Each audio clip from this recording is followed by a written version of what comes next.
तक्का हलवा भाई लोग ठीक बा। हमार नाम राजू हो। तू लोग देखत हलो भोजपुरी धुन रिएक्शन चैनल।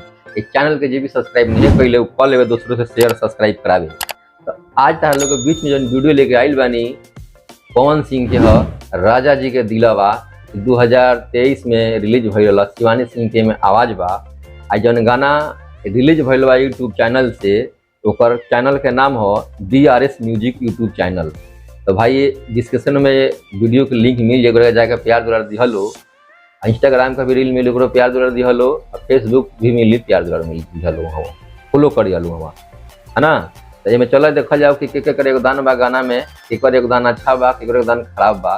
ओकरा बाद पहले बात थी सिंगर बाराने में पवन सिंह एंड शिवानी सिंह, है ना।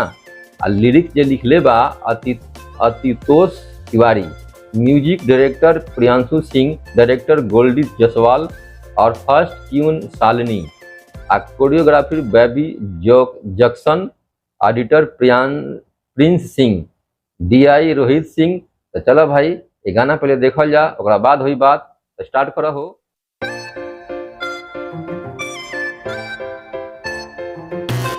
गाना अच्छा लगी तो शेयर करी हलो, हमरो चैनल के सब्सक्राइब खूब दबा के करलो मर्दवा। 1000 सब्सक्राइब कराओ ले महीना में।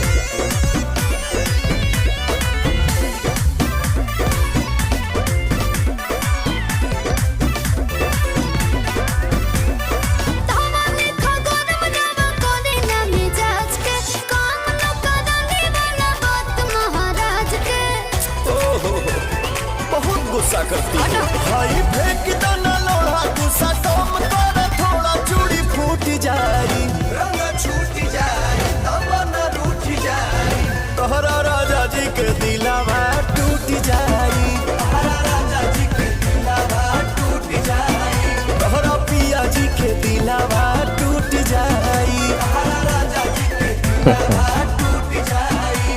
हमारा बाबू नहीं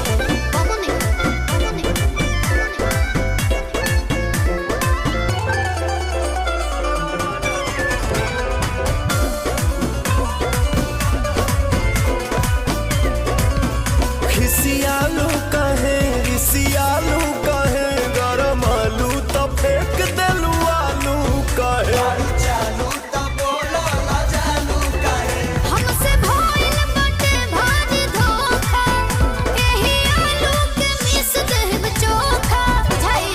देबू नहीं खाए तका बोला हम कमाए, चितर कूट जाए, अरे दिल टूट खाए, है दिल टूट खाए, अच्छा तोहरा राजा जी के दिलवा टूट जाई, तोहरा राजा जी के दिलवा टूट जाई, तोहरा बोलम के दिलवा टूट जाई, तोहरा राजा जी के दिलवा टूट जाई।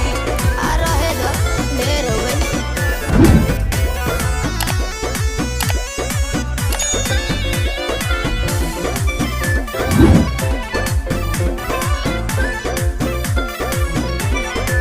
हो जानी छोड़ा भवन करब कहबू जवन, रहे सेवा में असुप्रियन सुपवन, कोई दिहे भौजी के झूठ बरतन, झूठे बात तुम्हारे लपालिस, कहबो राती के तोहरे के मालिस, बुझतनी अमान जाने अब धनी तोहरे पर सब धन लूट जाए,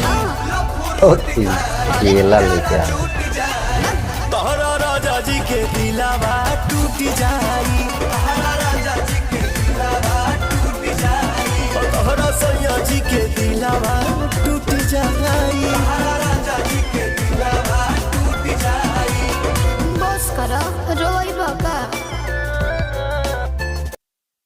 तारा राजा जी के दिलवा टूट। भाई गाना अच्छा बा, पुअर गाना नहीं खे, बढ़िया गाना बा। ये गाना भी कहीं भी बजा सकता है। एक फैमिली टाइप के, एक हस्बैंड और एक अपना वाइफ के बीच के गाना बा। तो ये गाना में कोनो फुहर तो लागल है ना, हमरा गाना अच्छा लागल है। आ गेटअप जौन बा साउथ इंडियन के बा इनकर, आ जौन कि यहाँ एक्टर भी जन कैले बार वो एगो साउथ बंगाल में या तो साउथ इंडियन में इसने गेटअप कैला। अच्छा गेटअप बा। गाना सबसे अच्छा लागल है, में म्यूजिक भी बड़ा अच्छा रहल बा।